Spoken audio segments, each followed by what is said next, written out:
Denmark is a tiny country, relatively speaking, but Tesla has reduced the prices of Model 3 and Y in Denmark. The price cuts are up to $5,000 on the Model Y. You can see old prices and new prices here. Generally, a price change in Denmark doesn't mean that anything will happen in all of Europe or in the US or China. So I wouldn't think too much of it, especially keeping in mind that Tesla is not offering low rates in Denmark, unlike in the US or China. Here I translated this page with Google Translate, and yeah, you're gonna pay 5.28%, maybe more. That's quite a bit more than 1% that you can get in the US. Anyway, I'm also seeing predictions saying that Tesla's FSD will first be licensed in China, which at first sounds a bit surprising because FSD obviously will work a little bit better in the US and Canada.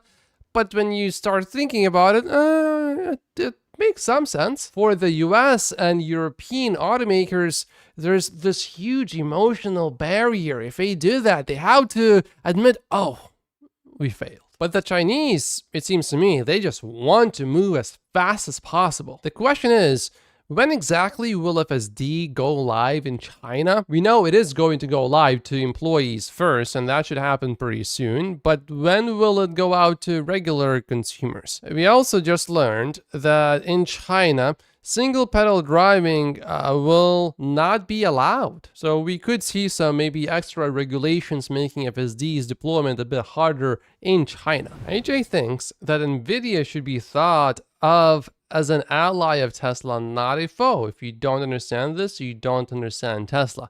This, I think, assumes that Dojo is not really going to work on a large scale. If Dojo truly works, then Tesla and NVIDIA will become less friendly. Tesla Korea is running a special promotion. You get $1,800 off, but you have to be a Tesla employee or a family member of a Tesla employee, and it's only for Model 3s with a white interior. And you have to take delivery basically before the quarter ends. Did they make too many white interiors for this specific market? Oof. Tesla files a recall of 125,000 US vehicles, needs reports. It's over a malfunction of its seatbelt warning system, but Tesla will release an over-the-air software update to fix the issue. It would be nice if Walter added this to his post, because this is a non-issue. It's incredible that the media needs to get away with calling these software updates recalls. Feels highly illegal.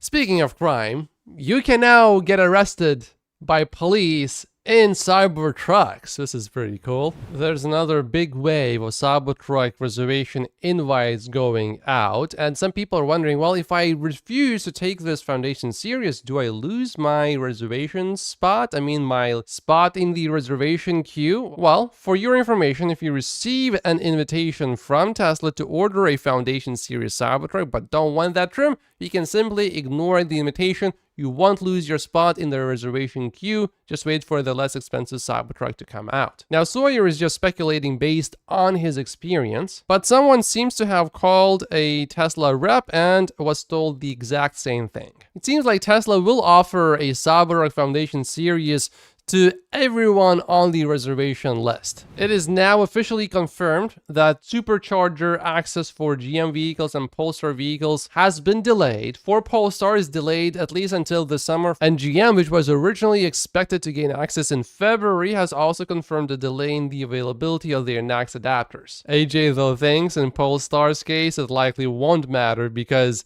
it appears the company will go down soon whether they have supercharger access or not. The company still hasn't produced 20F filings, which of course is a monumental red flag. Oh, EU delays decision on Chinese EV tariffs to focus on European Parliament elections. The Chinese, though, already increased tariffs on Europeans, expecting that the Europeans would probably do something about these Chinese vehicles in Europe. The European Union was supposed to announce something on June 5th, but that is not going to happen anymore, but it shouldn't be delayed by that much. The elections are between June 6th and 9th, so it could actually be moved to June 10th.